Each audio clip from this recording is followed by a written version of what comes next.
Oke guys, ini dia salah satu film horor Indonesia terbaru yang rilis di tahun 2024. Film bertemakan horor supranatural yang berjudul Pemukiman Setan. Film horor supranatural menjadi salah satu film horor yang banyak digemari oleh para penonton, salah satunya termasuk Mimin sendiri guys. Karena ketika kita nonton film horor itu ada perasaan campur aduknya antara takut tapi penasaran. Oke, jadi di film ini menceritakan kejadian pada zaman terdahulu, di mana ada seorang wanita yang diduga kalau dia adalah seseorang yang melakukan ilmu pesugihan. Sang wanita sudah banyak melakukan kejahatan dengan menewaskan banyak orang demi untuk dijadikan sesembahan ritualnya. Sampai suatu ketika semua kejahatannya diketahui. Dia lalu ditangkap, dihukum mati di hadapan semua warga desa. Tapi sebelum dieksekusi, si wanita itu berjanji akan kembali dan akan menuntut balas kepada mereka semuanya.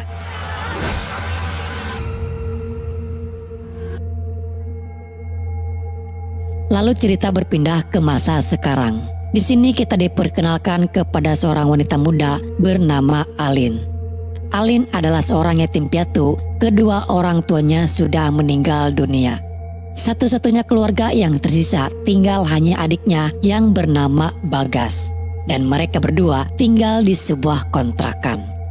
Bapaknya meninggal hanya meninggalkan hutang yang dibebankan kepada Alin. Sulitnya mencari pekerjaan halal di tengah gempuran saingan yang terjadi. Terkadang membuat Alin sendiri merasa ingin menyerah dan sempat berpikir bagaimana kalau dirinya mengambil pekerjaan yang haram saja. Memang terkadang menjadi orang miskin itu banyak godaannya guys. Sulit mengendalikan nafsu dan pikiran, susah untuk berpikir jernih ketika perut dalam keadaan kosong. Tapi walau bagaimanapun keadaan mereka, Alin masih bisa bertahan. Pada saat itu seorang rentenir datang menagih tunggakan hutang ayahnya. Dia mengancam jika dalam waktu 3 hari Alin tak sanggup membayarnya. Dengan sangat terpaksa Alin harus menjadi wanita penghibur demi untuk melunasi semua hutang-hutang ayahnya. Di kontrakan itu Alin berteman dengan Gani dan Pitra. Gani dan Pitra ini adalah kawanan para perampok yang biasa beroperasi menyusuri rumah-rumah kosong. Dengan keadaan Alin yang sudah terdesak ditambah dengan lingkungan yang hampir semuanya adalah para kriminal, seperti terjebak dalam lingkaran setan. Yang pada akhirnya Alin pun terpaksa dan nekat ingin bergabung bersama Gani dan Pitra. Keputusan Alin cukup membuat mereka berdua terkejut. Karena pekerjaan ini resikonya sangat besar, bahkan taruhannya adalah nyawa Alin sendiri jika sampai tertangkap. Gani dan Pitra pun menolak permintaan Alin. Tapi Alin tetap memaksa. Ini sudah menjadi keputusan Alin. Tidak ada cara lain untuk dia bisa mendapatkan uang secara instan. Alin hanya diberi waktu 3 hari untuk melunasi semua hutang-hutangnya. Gani yang mendengar itu mencoba merayu Alin. Kalau Alin hanya butuh uang, Gani bisa membantunya. Bahkan Alin tidak perlu membayarnya daripada Alin harus melakukan pekerjaan ini. Namun Alin tidak mau menjadi beban orang lain. Selama dia bisa melakukannya, pantrang bagi Alin menedahkan tangan untuk meminta bantuan. Sementara di lain tempat kita juga diperkenalkan kepada Zia. Zia sendiri sebenarnya adalah seorang atlet lari. Namun impiannya menjadi atlet harus kandas karena cedera serius pada lututnya. Ternyata Zia sendiri adalah komplotan dari Gani dan Pitra. Gani dan Pitra merampok sebenarnya bertujuan baik guys. Hanya ingin membantu untuk membiayai operasi lutut Zia. Jadi pada dasarnya mereka berempat ini merampok karena dipaksa oleh keadaan. Dengan sebuah mobil mereka berempat langsung menuju ke sebuah rumah kosong yang menjadi target sasarannya. Rumah kosong yang berada di tengah hutan dan jauh dari keramaian. Menurut informasi dari Bang Dodi, seorang informan mereka, kalau rumah ini adalah rumah orang kaya dan sering ditinggalkan oleh pemiliknya. Tentu ini akan menjadi target yang mudah bagi mereka. Setelah memantau, memastikan rumah itu benar-benar kosong, mereka akan beraksi pada malam hari. Beberapa lama kemudian tibalah waktu malam yang sudah ditentukan. Mereka membagi tugas, masing-masing dari mereka akan memasuki ke beberapa kamar. Gani akan bersama Alin dan Pitra akan beraksi sendirian. Sementara Jia menunggu di mobil sembari memantau keadaan di luar rumah. Komunikasi mereka menggunakan sebuah talkie-talkie. Aksi mereka seperti dipermudah karena ternyata pintu rumah itu sama sekali tidak terkunci. Setelah berhasil masuk, mereka berpencar. Pitra yang akan beroperasi di lantai atas, sementara Gani dan Alin beroperasi di bawah. Waktu operasi hanya sekitar 30 menit, jadi maksimalkan untuk mencari barang-barang berharga. Di salah satu ruangan, Gani dan Alin memeriksa kamar secara terpisah. Tak pernah mereka duga, ternyata di rumah itu banyak sekali emas dan barang-barang berharga lainnya. Namun disinilah keanehan di rumah itu mulai terjadi guys. Alin melihat kalau pintu kamarnya yang tertutup sendiri. Tidak terlalu mempedulikan tanda-tanda tersebut, Alin terus mengambil barang-barang tersisa lainnya. Di lain sisi, Gani yang menemukan beberapa tumpukan uang di dalam lemari. Namun dia dikejutkan ketika membuka lemari itu lebih dalam. Terlihat ada potongan kepala yang tersimpan di dalam lemari tersebut.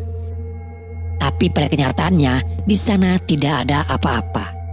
Di kamar itu Alin mendengar seperti ada suara langkah kaki berlari dan terdengar suara teriakan adiknya Bagas yang memanggil.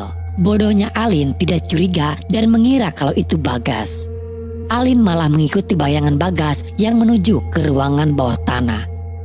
Untung saja Gani melihat Alin yang berada di depan pintu menuju ke ruangan bawah tanah. Alin berkata kalau tadi dia melihat Bagas masuk ke ruangan itu. Gani yang masih waras tentu saja dia mencoba menyadarkan Alin dan tidak mungkin kalau ada Bagas di sini. Gangguan tidak terjadi kepada Gani dan Alin. Pitra pun mengalami hal yang sama. Di dalam cermin dia melihat bayangannya yang bergerak sendiri. Dan yang lebih mengerikannya adalah ketika bayangan yang ada di dalam cermin mengeluarkan bayi di dalam perut Pitra. Alin tetap ngotot untuk masuk ke ruangan bawah tanah walaupun di ruangan itu tercium bau yang sangat menyengat. Tak pernah mereka duga justru di sana mereka menemukan beberapa orang yang tergeletak dan ada satu wanita dengan kedua kaki dan tangannya terikat. Tapi terlihat wanita itu masih hidup meminta tolong kepada mereka. Tak pikir panjang dan tidak curiga sedikit pun, Gani mencoba untuk menolongnya. Lalu menghubungi Jia yang berada di luar untuk mendekat membawa mobil. Mereka lalu bergegas untuk pergi keluar dari rumah. Namun anehnya pintu rumah itu kini sudah tertutup oleh tembok. Benar-benar sudah tak masuk di akal. Kini mereka terjebak di dalam rumah tersebut. Keadaan pada saat itu sudah benar-benar kacau guys.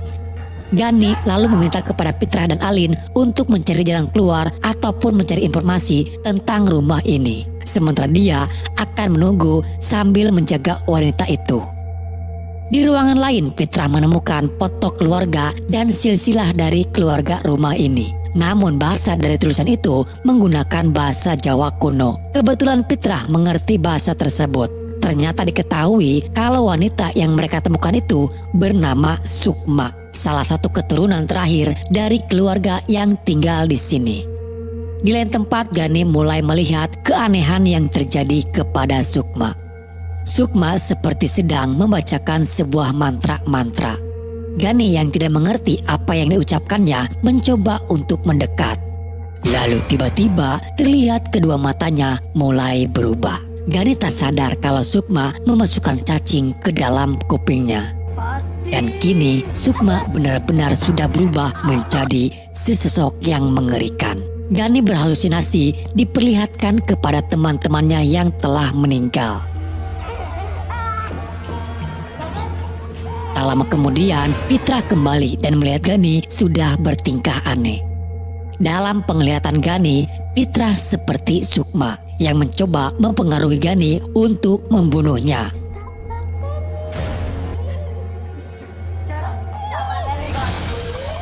Pitra berusaha melawan dan menghindar lalu mengunci diri di dalam kamar.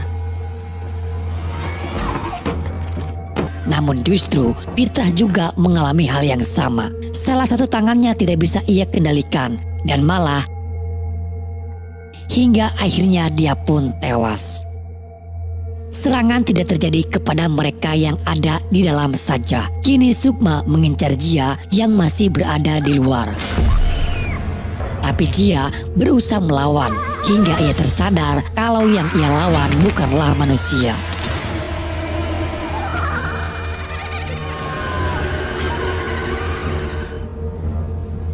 Di dalam gangguan kembali terjadi kepada Alin. Dia diperlihatkan penampakan sesosok arwah gentayangan ayahnya. Lalu tiba-tiba seseorang tak dikenal datang menarik Gani dan Alin dari sana. Pria itu adalah Urip, seseorang yang akan menjadi lawan Sukma. Urip sendiri adalah seorang utusan dari sang guru untuk menghentikan praktek ritual santet median yang selama ini dilakukan oleh keluarga Sukma secara turun-temurun. Urip menjelaskan santet yang dilakukan oleh keluarga Sukma adalah menggunakan media cacing agar membuat para korbannya berhalusinasi. Sukma yang mereka temukan di ruangan bawah tanah itu sebenarnya sudah Urip ikat dan kini mereka malah membebaskan Sukma. Mereka tak sadar kalau Sukma mempunyai kekuatan jahat yang sangat luar biasa. Gani dan Alin tidak sepenuhnya percaya atas apa yang dikatakan oleh Urip. Untuk membuktikan semua itu, Urip lalu membuka mata batin mereka berdua. Dan mereka dibawa ke masa lalu di mana asal-usul ilmu hitam santet median itu berasal. Ilmu santet median dipraktekkan oleh seorang wanita yang bernama Mbah Sarap. Seorang guru bersama para warga berhasil menangkap Mbah Sarap lalu mengeksekusinya. Walaupun Mbah Sarap sudah terpenggal, tapi dia masih sempat mengucapkan janji serapah kalau dirinya tidak akan pernah bisa mati dan pasti akan kembali. Hingga lahirlah keturunan dari Mbah Sarap yang wetonnya sama, yang tak lain dia adalah Sukma. Kekuatan yang dimiliki Sukma berasal dari nenek moyangnya yaitu Mbah Sarap. Dan sekarang semuanya sudah terlambat. Cara satu-satunya untuk menghentikan Sukma adalah dengan keris Sino Peteng. Keris itu juga yang dulu pernah digunakan untuk membunuh Mbah Sarap. Dan karena itulah Urip diutus datang ke sini untuk menghentikan ritual ilmu hitam tersebut. Pertarungan terjadi antara Urip dengan keluarga Sukma yang sedang melakukan ritual. Urip diberi kesempatan bisa mengalahkan Sukma tanpa harus menggunakan keris Seno Peteng. Tapi semuanya itu kini hancur berantakan setelah mereka melepaskan Sukma kembali. Mereka harus segera mencari keberadaan keris Seno Peteng karena hanya dengan keris itulah Sukma bisa dihancurkan. Dan Urip bisa merasakan kekuatan energi dari keris Seno Peteng itu ada di dekat sekitaran sini. Tak jauh dari sana mereka menemukan sebuah lubang. Namun tak diduga lubang itu justru membawa mereka ke dimensi yang berbeda. Tapi anehnya Alin sempat teringat kalau dia pernah bermimpi melihat tempat ini. Urip langsung curiga dan bertanya siapa Alin sebenarnya. Karena tidak mungkin kalau semua ini hanya kebetulan saja. Dan kita juga melihat keberadaan Sukma ada di sana. Antara Sukma dan Alin seperti mempunyai keterikatan. Sukma bisa merasakan keberadaan Alin, begitu juga dengan Alin. Lalu tiba-tiba Alin menjadi kerasukan, melantunkan lagu yang berisi sebuah mantra-mantra. Urip tahu kalau mantra itu adalah mantra penolak bala. Melalui Alinlah akhirnya keris Seno Peteng itu ditemukan.